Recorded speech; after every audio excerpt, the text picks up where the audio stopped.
At first glance, the phrase I love you seems simple and straightforward. Three words, seemingly universal in meaning.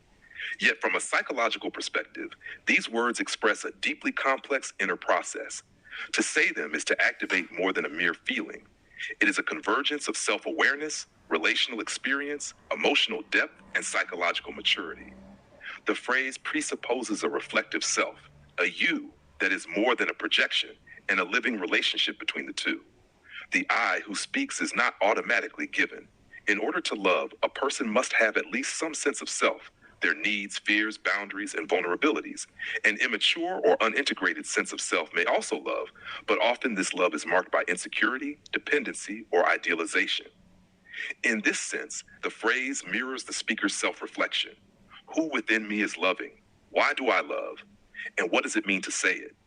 At the same time, I love you presupposes a you that is not merely imagined or longed for, but truly seen as an independent other.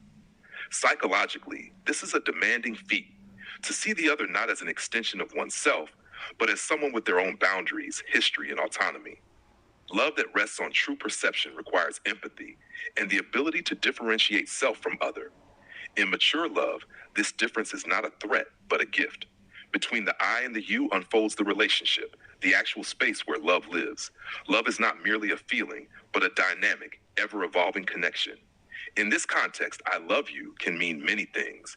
A tender revelation, a way to secure closeness, a declaration, a plea, or even a quiet incantation against the fear of separation. In this way, it is often more than a statement. It is an act, an offering of connection. It can serve as an emotional anchor, especially in moments of uncertainty. We say it to find stability, to reassure one another, to resist silence with something meaningful. And yet, herein lies its ambivalence. I love you can also be used functionally as emotional bandage, as a way to avoid conflict, or even as a means of control. In immature or toxic dynamics, love becomes instrumentalized.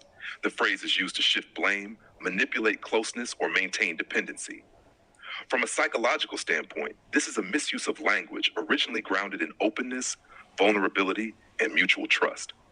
By contrast, a deeply felt I love you is rarely a spontaneous outburst.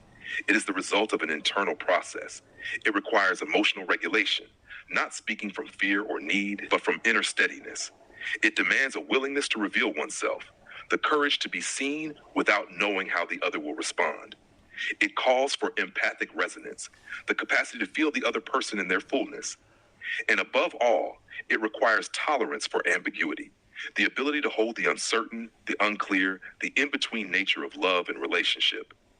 Seen this way, I love you is far more than a romantic statement. It is a psychological act, an expression of maturity, trust, and a desire to enter into true relationship with another person. Eye to eye, heart open, embracing all the fragility and depth that love entails.